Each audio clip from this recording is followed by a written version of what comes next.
Buenas tardes, gracias por sumarse a un nuevo encuentro aquí en el auditorio de TICMAS. Estamos con Manuel Vidal, jefe de gabinete del Ministerio de Educación de la Ciudad de Buenos Aires. Manuel, muchas gracias por estar aquí, muchas gracias por volver a nuestro auditorio, siempre es un placer tenerte. Dentro de lo que está sucediendo hoy en la política educativa argentina, hay mucho movimiento, hay muchas ideas, algo que se nota que después de la pandemia empezó a interesarnos más el tema de métricas, resultados, mucho más que analizar una foto con las pruebas o Aprender o PISA o el resto de las pruebas que se dan de ese estilo. Y hoy también hay algo que Argentinos por la Educación está volcando y tiene que ver con los resultados académicos en comprensión, en habilidades de los estudiantes, sobre todo de primaria. Quería comenzar por ahí y preguntarte por las propuestas de comprensión lectora, que de hecho Argentinos por la Educación está lanzando esta misma semana una campaña, si no recuerdo mal es el jueves, que están lanzando una campaña, pero también apoyados por la Ciudad de Buenos Aires. Bueno, primero gracias por volver a invitarme, un placer estar acá. Como bien decís, después de la pandemia se viene hablando, o la conversación educativa viene teniendo mucho de datos, y eso está bueno, ¿no? Que realmente lo hace Argentinos por la Educación, pero después es un tema... Pero es un tema que realmente no se puede abordar la discusión educativa hoy sin datos, y eso es una buena noticia, porque se trabaja desde la evidencia.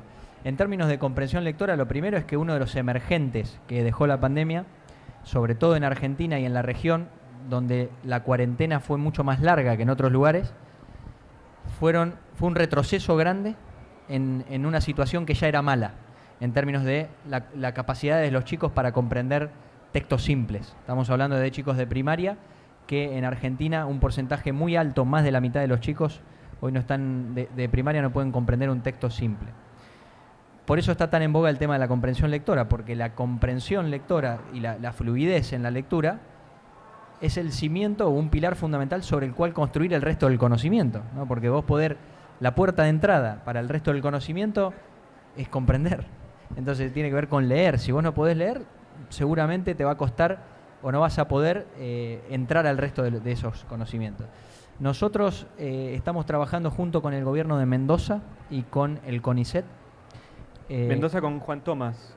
Con José. Con sí. José Tomás, Sí, perdón. José. Juan Tomás es de una fundación. Claro, Mendoza venía trabajando en lo que es fluidez lectora. Hace bastante tiempo, además. Hace unos años, nosotros fuimos a ver el modelo de Mendoza con la gente del CONICET, lo adaptamos a la Ciudad de Buenos Aires. Nosotros hoy estamos haciendo un sistema de comprensión y fluidez lectora, y la verdad que está teniendo resultados muy, muy interesantes. Esto comenzó el año pasado en un plan piloto, donde evaluamos 10.000 alumnos de tercer grado. El año pasado fue cuarto grado, perdón, y hoy lo estamos haciendo de forma censal para todos los chicos de tercer grado de las escuelas estatales y privadas. Estamos hablando de un universo de casi 30.000 alumnos. ¿Hay mucha diferencia entre la privada y la estatal en términos de resultados? En realidad depende qué privada y qué escuela estatal. Entonces es una respuesta que puede llegar a generalizar, y lo cierto es que lo que hay en mucha diferencia es hacia el interior de las aulas, muchísima heterogeneidad, independientemente de la escuela, si es de gestión estatal o privada. Tenemos en esta altura del año chicos que comenzando su tercer grado, es el año donde tienen que terminar de consolidar la alfabetización antes de pasar al segundo ciclo de la primaria. Por eso se hace en este momento. Y tenemos chicos que no pueden comprender un texto muy simple. ¿Y por qué hacemos fluidez lectora? Porque si vos no podés leer de forma fluida un texto que es simple, no lo podés comprender. Nosotros esto lo vemos cuando le hacemos una prueba muy sencilla a los chicos. Tienen que leer en voz alta ese texto simple. Lo que hacemos es contar los segundos que tardan en leer ese texto, y se evalúa, a su vez el docente tiene la posibilidad de evaluar la calidad de esa lectura, la prosodia, es decir, las pausas, la entonación que utiliza el alumno al leer ese texto, y luego se hacen 5 preguntas de comprensión muy sencillas sobre el texto. Y vos ves que ese chico que, para decir Juancito, el hermano de Pedro, fue a jugar a la plaza, quien lo logra leer de manera fluida entiende rápidamente ¿quién es el hermano de Pedro? Juancito, cuando le preguntás después. Aquel que tuvo dificultades y tuvo que decir, fue leyendo sílaba por sílaba, pero de forma separada. Cuando le preguntan sobre ese texto simple no lo pudo comprender. Y realmente es muy obvio y es muy rápido de comprobar. Entonces nosotros trabajamos en el método con los docentes de practicar esto, de generar muchos de estos estímulos de lectura, de hacerlo a lo largo del tiempo y de volver a medirlo. Entonces, vos lo medís, lo practicás, lo medís, lo volvés a practicar, lo volvés a medir. Y vas viendo cómo van mejorando, ese mismo alumno va mejorando primero el tiempo que tarda en leer ese mismo texto. Por supuesto que eso llega a un momento en donde no se puede acelerar más, ¿no? Porque es como el audio de WhatsApp. Llegas al por 2, ya después del por 2 no se entendería el texto. Hay una velocidad que se puede ganar. Una vez que lo lea a la velocidad necesaria, se empiezan a ver las puntuaciones, las pausas y la entonación que utiliza. Y la verdad que los chicos se dan cuenta ellos mismos cómo van mejorando y está bueno todo el proceso que se genera. Me quedé pensando en cómo cambia la forma de mostrar o de enseñar la educación de la lectura. Está Ana Borsone metida en el tema porque ella estaba trabajando en Mendoza. Digo, ¿están estudiando estos cambios con la facultad, con la Universidad de Buenos Aires? Sí, Ana y su equipo están trabajando. Ellos trabajan el enfoque que es de conciencia fonológica. Sí. En el caso de la ciudad, nosotros estamos trabajando comprensión y fluidez lectora, por supuesto con sus equipos, pero también con los equipos que ya venían en el ministerio. Como te decía, fuimos a mirar la experiencia de Mendoza, que nosotros la veíamos como positiva, lo hablábamos mucho con José. Contratamos a la gente del CONICET para trabajarlo con ellos y dijimos cómo este modelo, cuál podría ser el modelo mejor para la ciudad de Buenos Aires. Y estamos dando grandes pasos. Nosotros el año pasado, como te decía, hicimos un piloto en donde en 3 meses esos chicos que eran parte del piloto tenían 40 intervenciones con sus docentes y vimos cómo la mejora fue significativa, pero fue una mejora realmente muy importante. Eso nos llevó a tomar la decisión de que este año fuera censal para todos los chicos de tercer grado y la verdad que viene muy bien. Hay mucha aceptación de los propios docentes, porque los docentes te dicen, independientemente de la discusión del enfoque, nosotros decimos, mirá, tiene que ver con el método, entonces hagamos una cosa, veamos si los chicos aprenden y si vos te convencés en función de ese resultado. Y los que se apropiaron de esta herramienta son los docentes, que dicen, algunos docentes nos decían el otro día, siento que me devolvieron el poder de enseñar, ¿no? Realmente era muy lindo porque decía, veo cómo este alumno está prosperando. Por supuesto que es tener un sistema y un método y llevarlo adelante, medir para corregir, volver a intentarlo, volver a practicar, y se hace mucho esto de la lectura en voz alta, que, a ver, decía Miguel de Unamuno, para novedad los clásicos, ¿no? Y esto es medio un clásico, porque en realidad es como, si vos lo escuchás, es como vos aprendiste a leer y escribir, y como muchos de nosotros lo aprendimos en el pasado, después eso se fue cambiando, y es más volver a esos orígenes, donde se hace leer a los chicos en voz alta a la mañana, donde los chicos se anotan, por ejemplo, en un listado de a quién se anota para leerle a sus compañeros, y entonces ellos anotan, bueno, a mí me toca la semana siguiente, a mí me falta practicar un poco, yo voy a leer el siguiente martes. Entonces, bueno, por ejemplo, hay escuelas que están haciendo todos los martes y los jueves, la primera hora es una hora de lectura, donde uno de los chicos lee ese texto simple, el texto acorde al grado en el que ellos están. Cuando digo un texto simple me refiero al texto que corresponde a tercer grado. Después, a medida que los chicos van mejorando, se va subiendo la complejidad de ese texto para que sigan mejorando. Hay algunos que ya lo leen bien y que entonces ese chico no necesita este tipo de estímulos porque está en otro nivel. Bueno, a ese chico le tenés que ofrecer otra cosa para que no se aburra, ¿no? Pero estamos hablando de que hay un importante porcentaje de los alumnos que debieran poder, en este momento de su escolarización, ya estar comprendiendo esos textos y no lo hacen. Por eso estamos haciendo otra cosa de lo que veníamos haciendo. ¿Cómo es la relación con los clubes? Sé que, por ejemplo, San Lorenzo ahora está padrinando o está participando en una relación con un proyecto educativo, pero también River, Ferro, hay clubes de fútbol que se han comprometido con la educación hoy en día. Bueno, mira, nosotros tenemos varios nexos de conexión con organizaciones como lo son los clubes de fútbol.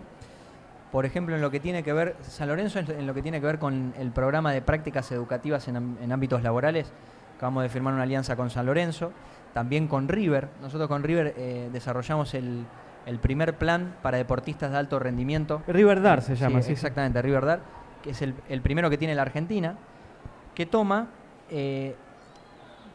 por ejemplo, el ejemplo de muchos de los jugadores de la selección, que bueno, aprovechamos la fuerza que tiene eso y el impacto que ha tenido eso en los chicos para ver cómo un jugador como el Cuti Romero dicen, habiendo ya triunfado, dicen, che, yo quiero terminar el secundario porque le quiero dar este ejemplo a mi hijo, ¿no? Eso lo dijo el Cuti Romero.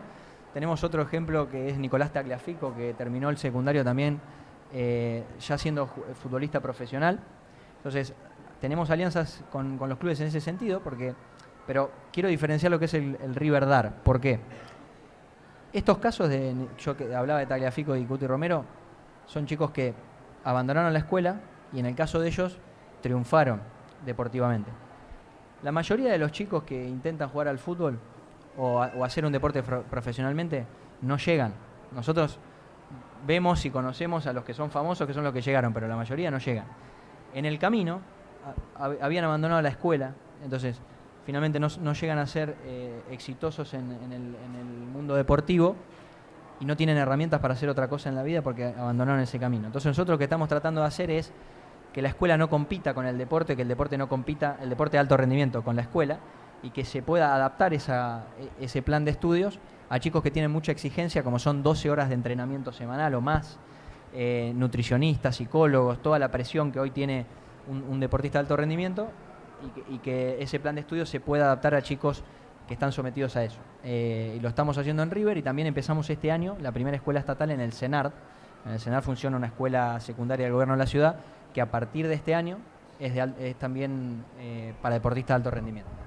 En el cambio de, por ejemplo, lo que tiene que ver con el programa de formación de comprensión lectora, eso indudablemente implica también un cambio en la formación de los docentes.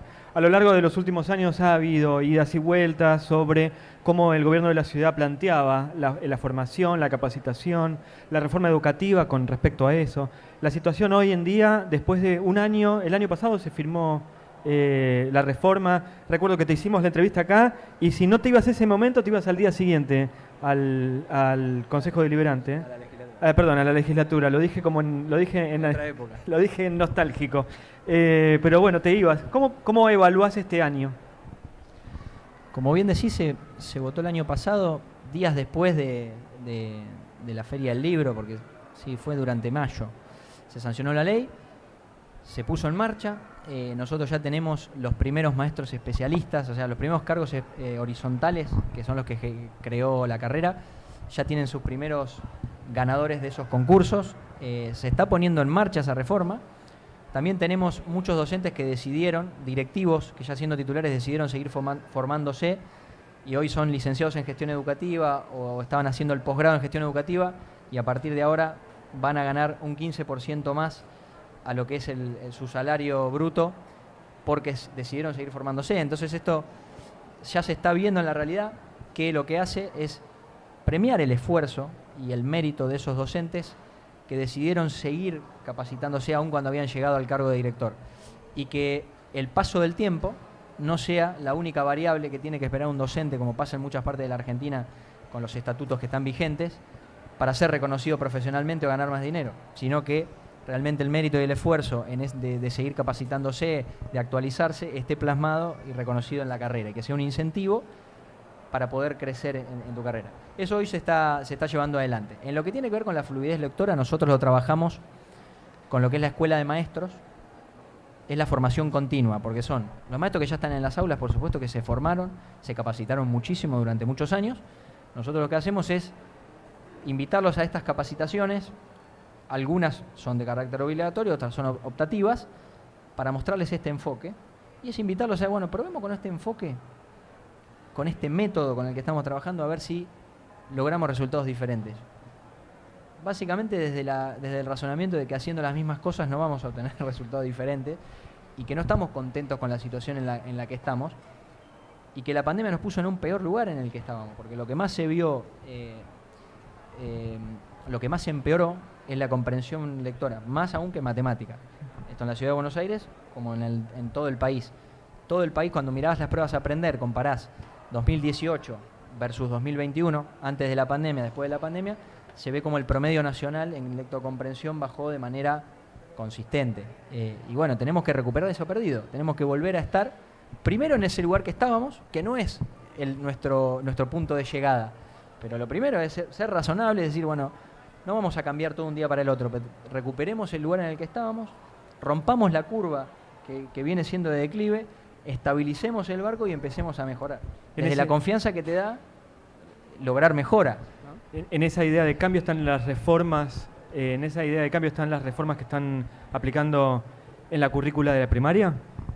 Bueno, la discusión sobre la primaria también tiene que ver con que es evidente que tenemos que actualizarla. Nosotros, si pensamos la primaria, la escuela primaria es igual, tiene más de 60 años siendo igual. Entonces, vos tenés, por supuesto que ha habido algunos cambios, ¿no? Pero finalmente es una primaria que está organizada y los tiempos escolares están organizados a partir de enseñar determinados contenidos.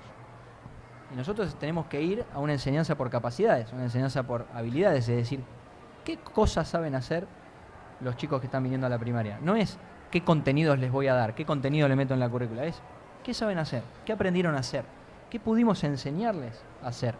Esa es una primera discusión. Y una discusión más de fondo es, bueno, el mundo cambió muchísimo. Imaginémonos lo que está pasando con el ChatGPT, por decirte un ejemplo, ¿no? Entonces, no resiste el menor análisis el hecho de pensar que no tenemos que discutir si lo cambiamos. A su vez, la escuela siempre fue un organizador de la sociedad. Esto lo vimos muchísimo en pandemia, ¿no? Cuando no estaba la escuela o la escuela estaba cerrada, el edificio escolar, toda la dinámica familiar se veía entorpecida. Cuando empezaron a volver algunos trabajos, pero todavía no volvía a la escuela, todos nos encontrábamos con las dificultades de cómo la escuela, que era ese organizador, no estaba, nos faltaba y teníamos que empezar a ver cómo inventábamos otra cosa. Entonces, todas estas cuestiones pusieron en discusión, la escuela que tengo, la escuela que conocemos, la escuela primaria, porque mucho se ha discutido ya sobre la escuela secundaria y se han hecho cambios, pero en la escuela primaria todavía no. Bueno, invitemos a las familias, invitemos a especialistas, invitemos también a los chicos a opinar y discutamos cómo tendría que ser la escuela del futuro. Pero la escuela, cuando digo la escuela del futuro, no estamos imaginando un plato volador, ¿no? Nosotros decimos, vuelvo al ejemplo del ChatGPT, en diciembre del año pasado, todos empezamos a ver cómo la inteligencia artificial algo estaba pasando, estaba avanzando a pasos agigantados, y hoy estamos pocos meses después viendo que esto viene, y viene en serio, y viene rápido, y que va a poner en crisis muchas de las cosas que creíamos conocidas.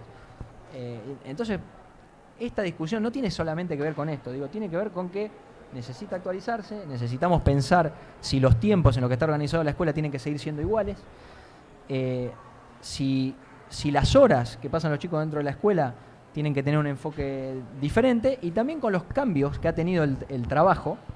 Ustedes fíjense como el trabajo, hay muchos trabajos que son remotos, ¿no? O que tienen una buena parte de trabajo remoto. Y hay otros trabajos que no se pueden hacer remotos.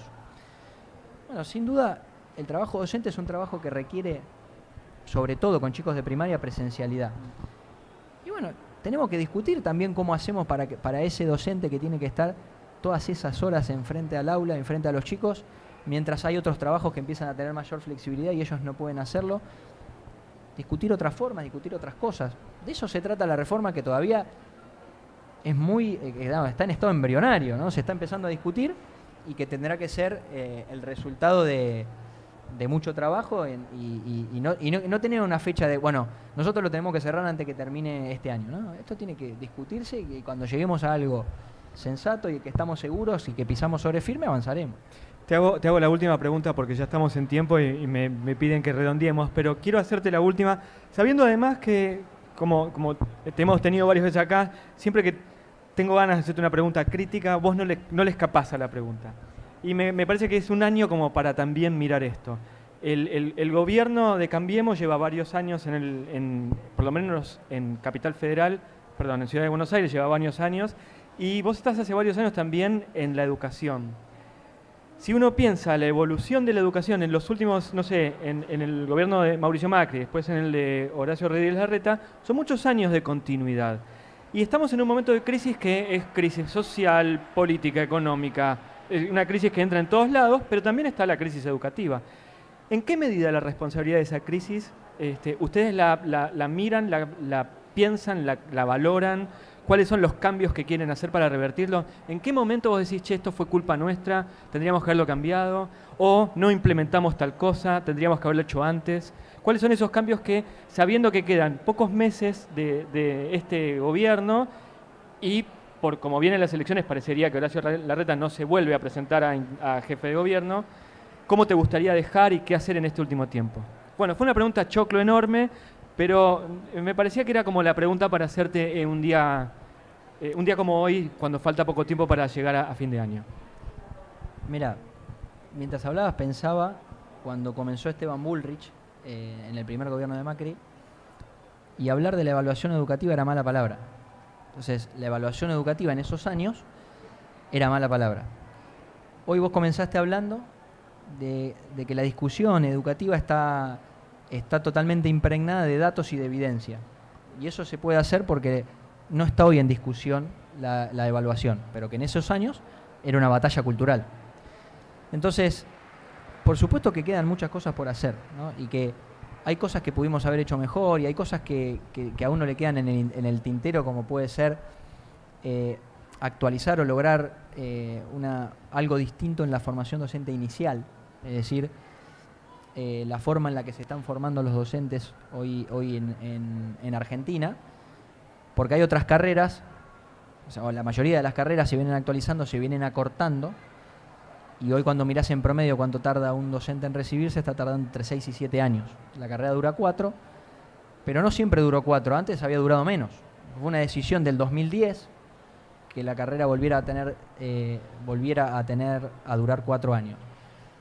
Y hoy tenemos menos docentes que antes, porque también compite con otros trabajos, con otras certificaciones, con otros títulos, que en menos tiempo te permite otra salida laboral, otra dinámica. Entonces, me parece que por ahí una discusión pendiente tiene que ver con poder dar una discusión seria de reforma de la formación inicial, porque en lo que nosotros pudimos atacar con la reforma de la carrera docente, estamos hablando de los incentivos que tiene un docente que está trabajando en el sistema a lo largo de su carrera para seguir creciendo, el desarrollo profesional.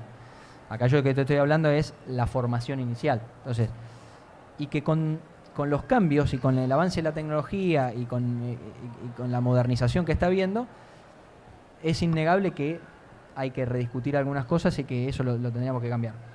Pero digo, creo que se avanzó muchísimo en la dirección correcta y que el rumbo estaba claro en los equipos que les tocó la responsabilidad, desde Esteban Bullrich a Soledad Cunha, de llevar adelante la educación de la ciudad, y que se dieron pasos importantes, como los que nombraba en ese momento, desde la evaluación a esta fecha, pero que siempre quedan cosas por hacer. Me parece que la formación docente inicial podría ser, que tuvo un intento en su momento con la Universidad de la Ciudad, sí. No quiere decir que no se haya hecho, pero digo, finalmente el conflicto desatado en ese momento impidió la discusión más sensata entre las partes. Bueno, eso me parece que hay que volver a poder amalgamarlo y discutirlo, y que ha pasado agua también abajo del puente y que tenemos que poder volver a mirar de frente ese problema. Digo, cuando digo el problema, no es que eso sea un problema, lo que digo es mirar de frente los problemas que tenemos, de que por algo está habiendo menos personas que hoy están eligiendo la docencia. Esto no solamente pasa en Argentina, esto es algo que pasa en la región y que también pasa en el mundo. Sí, creo que hay un informe del BID que dice que hay un déficit muy grande de docentes. Exacto. Sí, en toda la región. Y que cuando mirás la curva, la curva va a ir empeorando.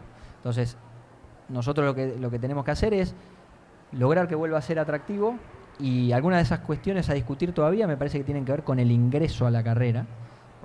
Y con esto cierro porque no quiero que nos reten, pero vos fijate cómo el proceso para ser un docente en el sistema estatal, vos tenés que estar muchos años trabajando como interino suplente. Y eso es algo que está pensado hace muchos años. Hoy es extraño que vos tengas un trabajo en el cual vas a hacer una suplencia, después no cobrás, después cobrás, después no cobrás. Tenés que esperar que se genere otra vacante. Entonces, es bastante razonable que la gente empiece a elegir otros caminos. Si no logramos encontrarle la vuelta a, discutamos si el ingreso debiera ser diferente tal vez.